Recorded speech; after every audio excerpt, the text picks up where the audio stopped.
Breaking news AP assembly budget సమావేశాలు ఈ రోజు నుంచి ప్రారంభం కానున్నాయి. ఇవాళ ఉభయ సభలు ఉద్దేశించి గవర్నర్ అబ్దుల్ నజీర్ ప్రసంగించనున్నారు. గవర్నర్ ప్రసంగం ముగిసిన తర్వాత సభ రేపటికి వాయిదా పడనుంది. అసెంబ్లీ సమావేశాలకు ముందే సీఎం చంద్రబాబు అధ్యక్షతన ఏపీ కేబినెట్ సమావేశం జరగనుంది.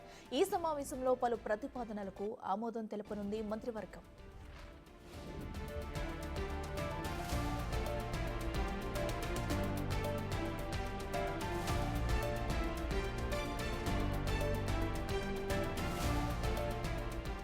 ఈసారి జరిగే అసెంబ్లీ సమావేశాలకు వైఎస్ జగన్ కూడా హాజరు కానున్నారు. అయితే గవర్నర్ ప్రసంగం తర్వాత నుంచి జరిగే సమావేశాలకు వైసీపీ ఎమ్మెల్యేలు రాకూడదని జగన్ నిర్ణయం తీసుకున్నారు. శాసన మండలికి మాత్రం వైసీపీ ఎమ్మెల్సీలు యథావిధిగా హాజరు కానున్నారు.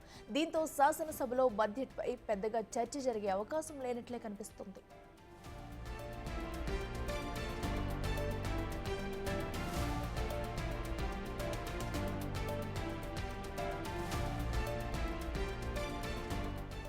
ఈ నెల 28న అసెంబ్లీలో బడ్జెట్ సమర్పించనున్నారు. ఇక శాసనసభ సమావేశాలు ఎన్ని రోజులు జరపాలి అనే దానిపై బీఏసీ సమావేశంలో చర్చించనున్నారు. ఎన్ని రోజులు జరుగుతాయి, ఎజెండా ఏమిటనేది బీఏసీలో చర్చించనున్నారు. ఈసారి అసెంబ్లీ ప్రాంగణంలో కఠిన ఆంక్షలు జారీ అయ్యాయి.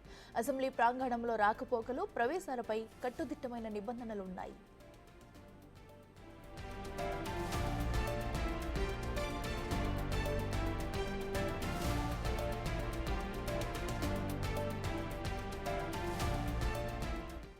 అసెంబ్లీలో గొడవలు, నిరసనలకు అవకాశం లేకుండా లాఠీలు, ప్లకార్డులు, విజిల్స్ వంటి వాటితో ప్రవేశించడానికి వీల్లేదని స్పీకర్ ఆదేశాలిచ్చారు. నిరసన ప్రదర్శనలు, ధర్నాలు, బైఠాయింపులకు అనుమతి లేదన్నారు.